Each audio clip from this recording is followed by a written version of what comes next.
prescripcionenfermera.com. Tema 3. Etapa de valoración.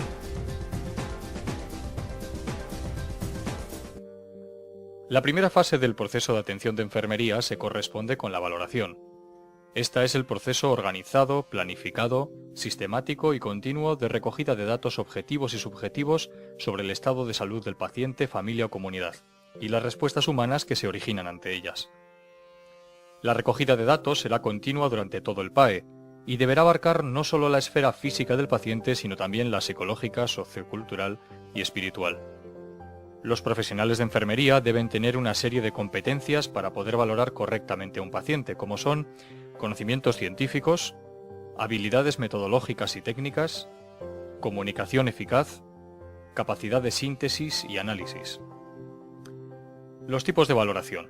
Es fundamental seguir un orden en la valoración con el fin de evitar dejar sin valorar algunas de las esferas anteriormente comentadas. Hay dos tipos de valoración principalmente. Valoración global o inicial.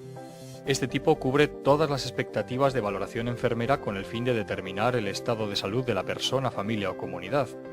Esta valoración se realiza fundamentalmente cuando el paciente ingresa en un hospital, cuando es la primera vez que acude a la consulta de enfermería de un centro de salud o cuando se hace el examen de salud inicial en un puesto de trabajo. Y valoración focalizada o continua. Se centra en situaciones clínicas o problemas de salud concretos. Se realiza de forma continua y sirve para valorar la progresión en la salud de un paciente. Un ejemplo sería la valoración del nivel de consciencia mediante la escala de Glasgow. En función del tipo de valoración, la sistemática podrá seguir diferentes criterios, como por ejemplo, valoración siguiendo el orden de cabeza a pies. En este caso se valoran los diferentes órganos del cuerpo humano comenzando por la cabeza y finalizando en las extremidades inferiores. Valoración por sistemas y aparatos. Se valorarán todos los sistemas del cuerpo humano, pero fundamentalmente la enfermera se centrará en los que estén alterados. Valor según los patrones funcionales de salud de Marjorie Gordon. Gordon creó un método mediante el cual reunía todos los datos necesarios y valoraba al paciente, a su familia y a su entorno de una manera integral e integrada. Las entidades que son valoradas y que guían los diagnósticos son un total de 11 patrones. Valoración según las necesidades de Virginia Henderson. Henderson se centra no solo en el individuo enfermo, sino también en el sano. Su objetivo es que la persona consiga la independencia, ayudándole a satisfacer sus necesidades básicas. Mediante este sistema se valoran las 14 necesidades en que se puede descomponer un paciente. La valoración está dividida en 4 fases directamente relacionadas. Estas son la recolección de datos, validación de datos, organización de la información, registro y comunicación de las conclusiones. La recolección de datos. Un dato es una información concreta que se obtiene de un paciente, familia o comunidad y que hace referencia tanto a su estado de salud como a las respuestas humanas que se originan. Deberán ser útiles y completos, estar orientados hacia las características de las diferentes especialidades de enfermería. Los datos pueden clasificarse principalmente en 2 categorías. Los datos subjetivos son datos que proceden del paciente y no son medibles. Hacen referencia a lo que percibe o siente el paciente. Se pueden considerar ejemplos el miedo o la ansiedad. Y por otro lado, los datos objetivos. Los datos pueden cuantificarse con una escala o aparato. Las constantes vitales, como la tensión arterial, frecuencia cardíaca o temperatura, son datos objetivos. Los datos subjetivos son obtenidos mediante la entrevista clínica, mientras que los datos objetivos son recogidos mediante la observación y la exploración física. A continuación estudiaremos esos métodos de recolección de datos. La entrevista de enfermería.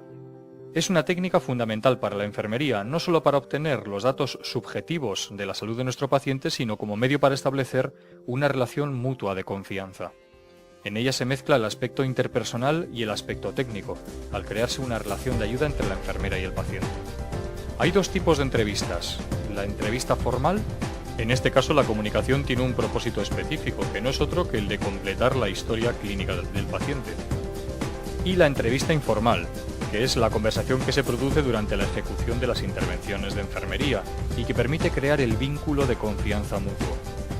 La entrevista está compuesta por las fases de inicio, cuerpo y cierre.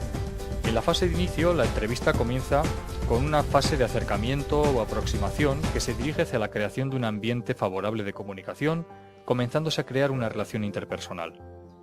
En el cuerpo, el objetivo central es obtener los datos necesarios para la historia clínica.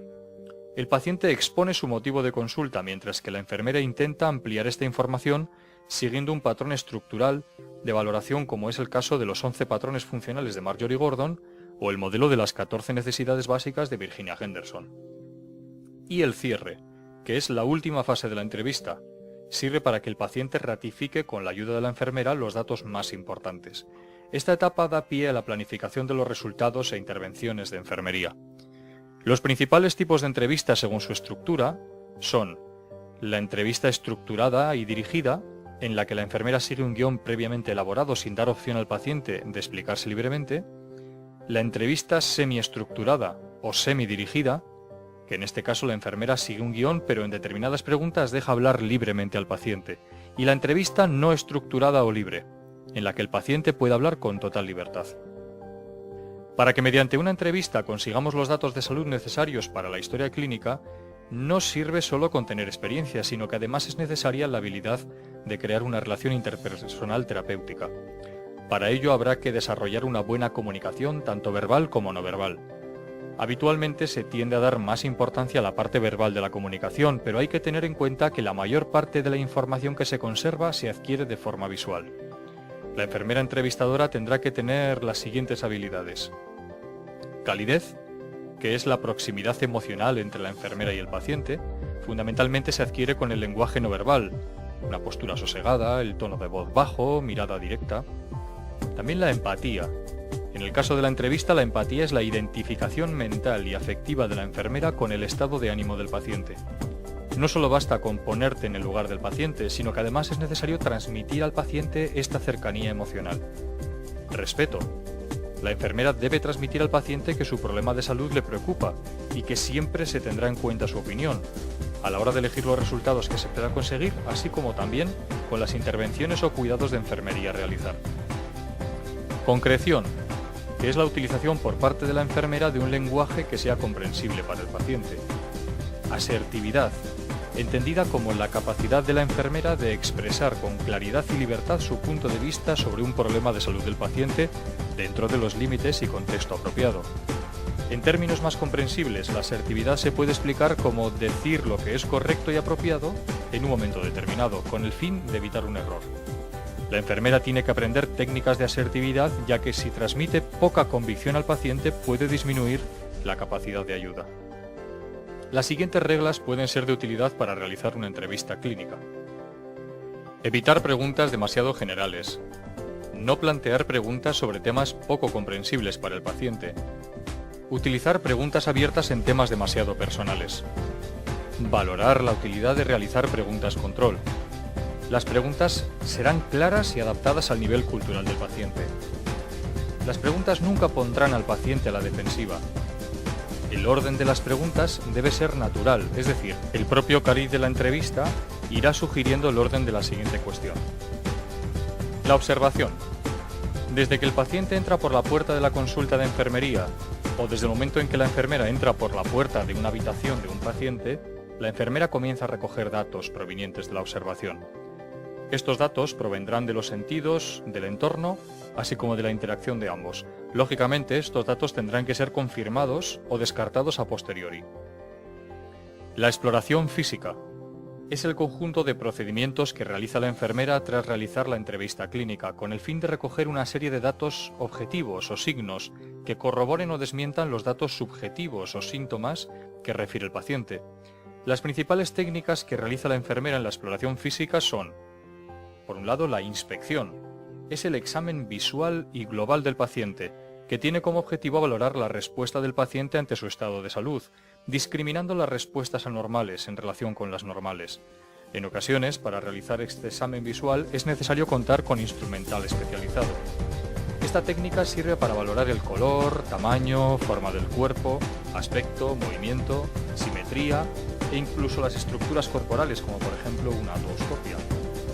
La palpación consiste en el examen corporal mediante la utilización del sentido del tacto, utilizando las terminaciones nerviosas de la yema de los dedos.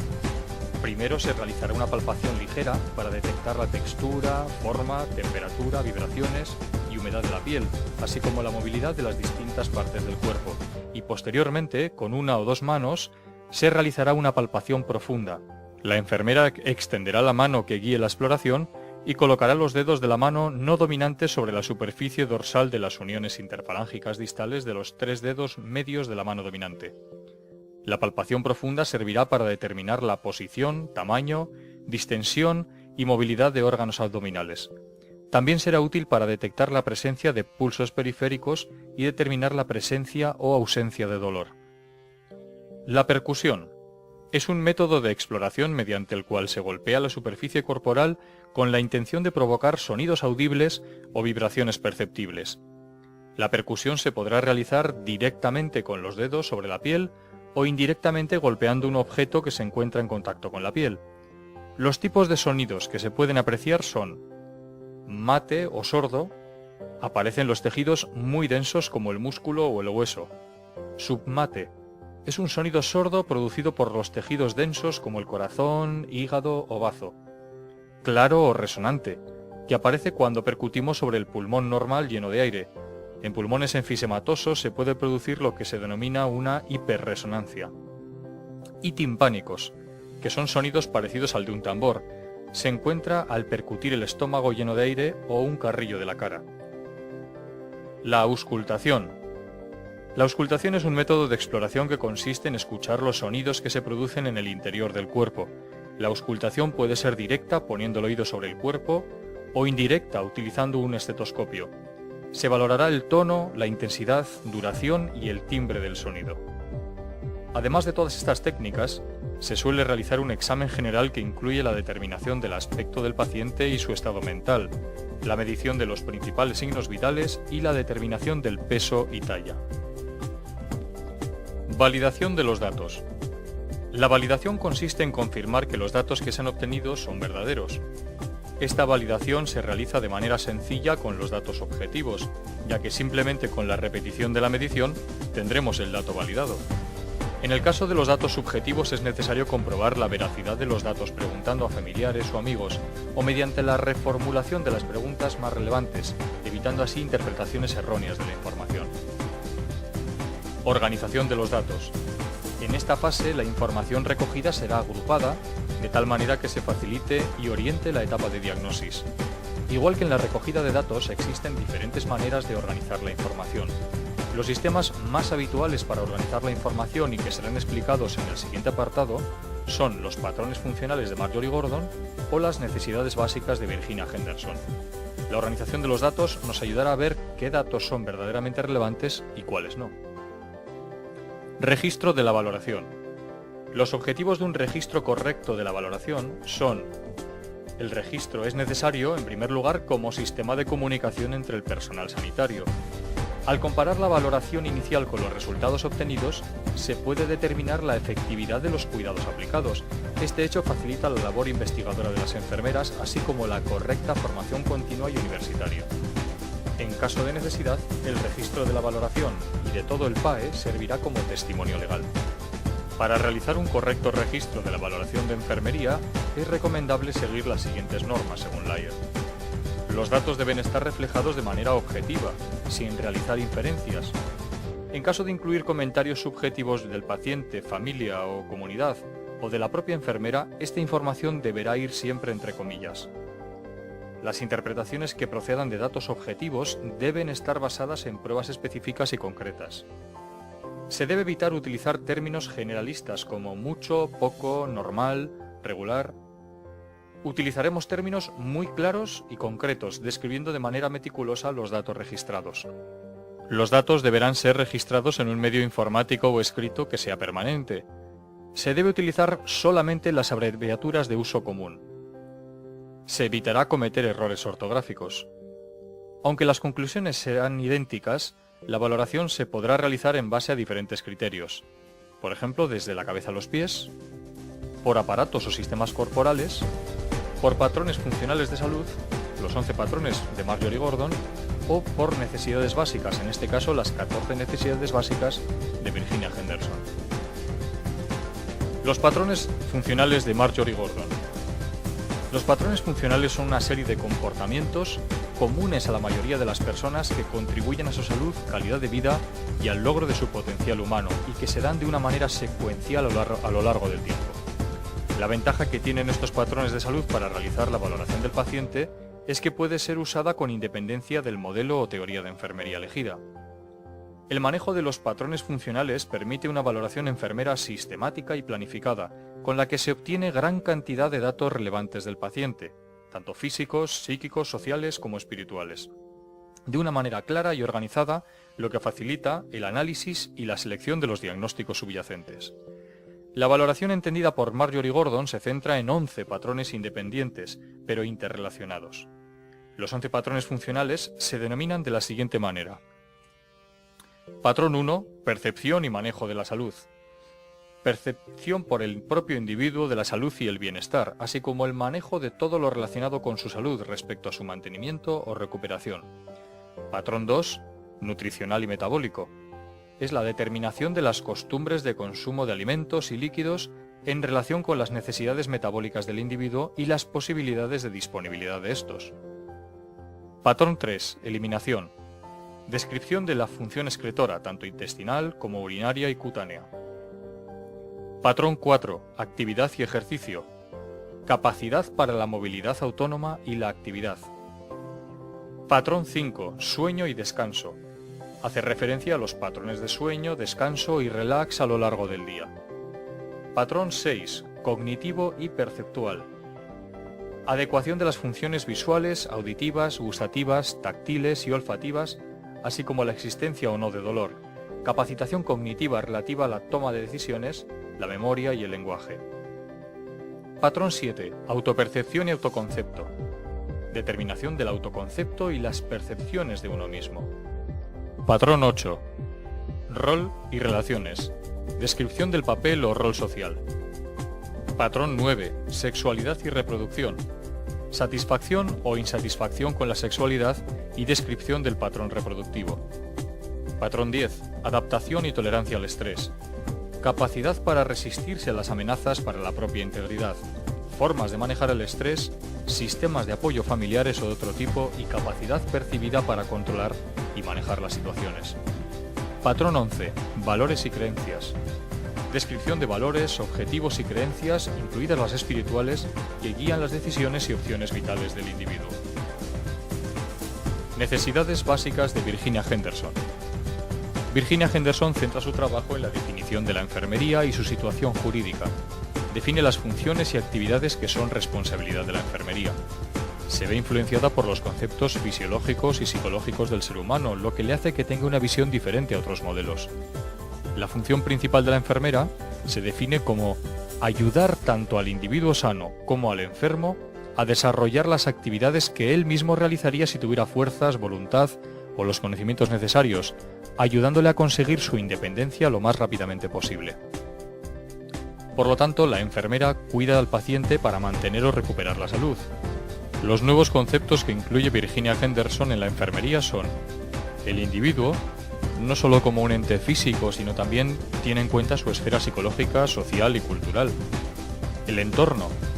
El entorno interfiere con el individuo, por lo tanto es necesario controlar y prevenir los peligros que puedan intervenir en la salud del paciente. Salud, entendiendo como la capacidad del paciente para cubrir sus necesidades básicas, logrando su independencia. Henderson identifica 14 necesidades básicas que el individuo tiene que cubrir para poder alcanzar esa independencia o máximo nivel de salud.